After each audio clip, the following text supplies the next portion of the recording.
Martina, a brilliant 28-year-old architect from Milan, is deliberately excluded from her family's Christmas lunch. While her family is celebrating at the family villa, she accidentally receives a video call that reveals the truth. They are celebrating a secret deal to sell the company shares that are rightfully hers. But Martina has already discovered everything weeks before, and her response will be cold, calculated, and devastating. It's a story about family betrayal, a silent act of revenge, and the ultimate personal triumph. Subscribe to our channel so you don't miss true stories of revenge, justice, and personal rebirth. My name is Martina Colombo, and on December 25, 2024, I discovered that my family had written me off Christmas like you would write off an appointment from your calendar. Snow was falling heavily in Milan that morning, and from my penthouse in the Porta Nuova area, I could see the entire city wrapped in a muffled silence.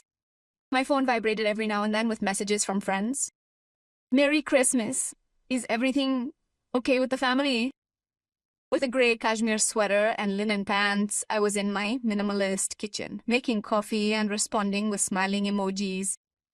No rushing, no unnecessary drama. I already knew precisely what was happening at the family villa in Monza, even though no one had actually told me anything. The truth is that I had not been invited. Not even a phone call. Not even a message. Just 2 weeks before this, my mother Elena had completely stopped answering my phone calls. My father Roberto had sent a frosty, "We'll talk about it after the holidays," and my older brother David had pretended that I didn't even exist. All normal, you might say. Families that fight. But it wasn't a fight. It was a plan. Like and subscribe for more stories like this. Let me go back 3 months. November, to be precise. I was in my architecture studio, the one I had founded 5 years earlier after graduating from the Polytechnic with honors and working for 2 years in London. I was 28 years old, an impressive portfolio, and a solid reputation in the field of conservation restoration. That day I was reviewing the designs for the restoration of an Art Nouveau building in the city center when the phone rang. "Martina, this is lawyer Furetti. I have to talk to you about a delicate matter concerning your grandmother Lucia's inheritance." Grandmother Lucia. She had died 6 months earlier, at the age of 89, leaving a huge void in my life. She had been the only person in the family who had truly understood me, who had believed in me. Everyone else considered me the stubborn person who wanted to be an artist instead of marrying well.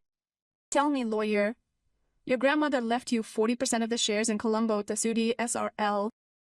That's a considerable sum. The company is worth around 8 million euros. I remained silent. Colombo Tessuti was the family business founded by my grandfather in the 1960s. It produced fine fabrics for high fashion. My father managed it for 30 years in partnership with my brother Davide, who had taken over as managing director 3 years beforehand, despite his economics degree and inability to distinguish silk from polyester. Has the will been opened yet?" I asked. "Yes, but there's a problem. Your relatives maintain that your grandmother lacked the capacity to understand and to will when she drafted her final testament. They want to contest the will." Obviously, Grandma Lucia had done exactly what they feared. She had recognized me as the main heir because she knew I was the only one who would preserve the true value of the company, not just the profits. "Lawyer, my grandmother was crystal clear until her last day. I have proof. I imagined it. That's why I advise you to prepare yourself. I believe your family will try to find a settlement in their favor." I hung up and stared at Milan through the glass window of my office. The Christmas lights were starting to come on along Corso Buenos Aires. I sensed that something was about to change, but I didn't imagine how much. The following weeks were a crescendo of ignored signals. My mother stopped inviting me to Thursday coffees. My father canceled our monthly dinner with vague excuses. Davide posted photos on Instagram from the family villa with captions like, quote, "preparing for the family holiday," without ever tagging me. Then, on December 18, I received an email. Sender, Roberto Colombo. Subject, proposed settlement. "Dear Martina, after careful consideration, we have decided to propose a solution that will avoid legal disputes that would be damaging to everyone. We are willing to buy your shares, the ones you inherited from Grandma Lucia, for the amount of euro $800 million, a price significantly exceeding their market value. Would this allow you to invest in your studio without the burden of running a business whose dynamics you don't know?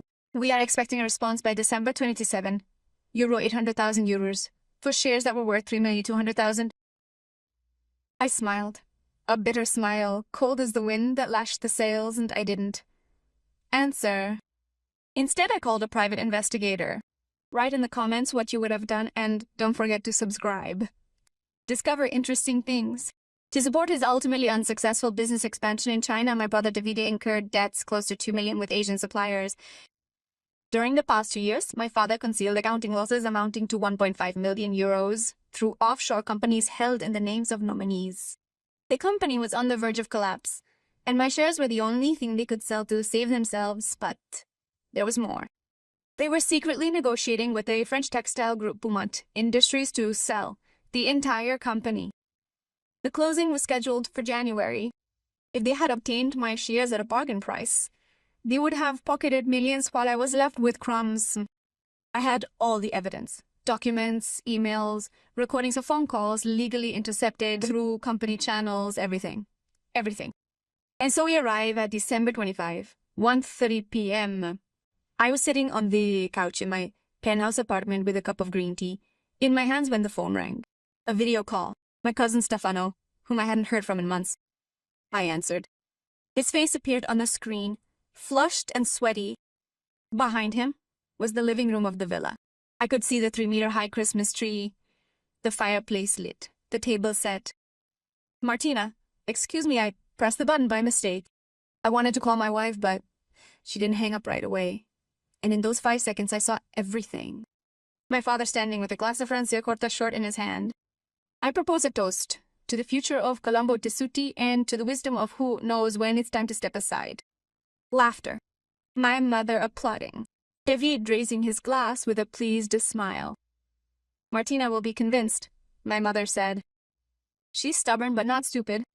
We've given her a week to sign after Christmas. We'll close everything. And if she doesn't sign? Someone off-screen asked. We already have the documents ready to demonstrate Grandma Lucia's incapacity, my father replied with a confident tone. Our lawyer says it's a formality. By February, those shares will be ours anyway. Stefano noticed that the call was still active. His face went white. Marty, sorry. I hung up. Silence. I looked out the window. The snow continued to fall steadily, as if the world hadn't just collapsed.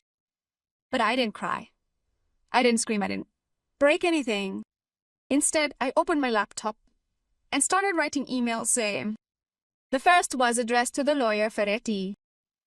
Go ahead and open the dispute. Attached are the documents demonstrating my grandmother's full capacity and the accounting irregularities of Colombo Tessuti. I request a complete audit of the financial statements for the last 5 years. The second was for the Beaumont Industries Group. Ladies and gentlemen, I am Martina Colombo, a 40% partner in Colombo Tessuti S.R.L.L. I have become aware of negotiations underway for the sale of the company. I wish to inform you that I will not authorize any transfer until the serious administrative irregularities that have emerged in recent months are clarified. I remain available for a face-to-face meeting. The third was for the revenue agency. Attached are complete documentation on offshore companies and suspicious transactions. I sent everything at 1:47 p.m. on December 25, 2024. Then I put my phone on silent, made myself a plate of pasta with pesto, and watched a French movie on Netflix. And what would you have done in my place? My phone blew up at 6:30 p.m. 27 missed calls, 19 WhatsApp messages, 3 desperate emails. My father, what did you do? Call me back immediately. My mother. Martina, please, we need to talk. You misunderstood everything. We are family. David. Are you crazy? Are you destroying Grandpa's business? Call me. I didn't answer anyone.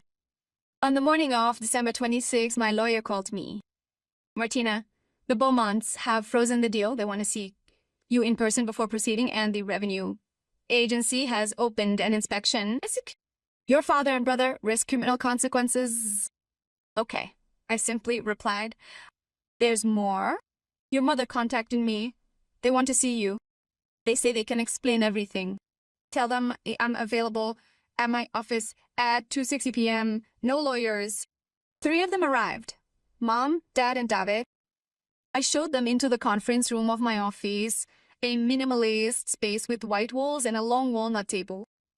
As they sat in those stylish designer chairs, they seemed small, suddenly seeming very old. My mother spoke first, her voice cracking.